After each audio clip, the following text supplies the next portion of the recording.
Syedaralun, para warga antusias melihat ikan arapaima atau dalam bahasa latinnya disebut pirarucu di SPBU yang terletak di pinggir ruas Jalan Banda Aceh Medan, tepatnya kawasan Gampong Lile, Kecamatan Mutiara Pidi. Ikan itu dipelihara dalam kolam di dekat musola SPBU. Ikan arapaima kerap disaksikan warga saat singgah di SPBU tersebut. Selain ikan arapaima, di dalam kolam tersebut juga terdapat beragam jenis ikan lainnya dan kura-kura besar.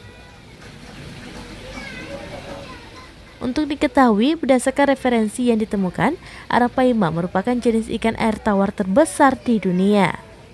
Ikan arapaima berasal dari perairan daerah tropis Amerika Selatan yang memiliki ukuran maksimal panjang 3 meter dan berat 200 kg.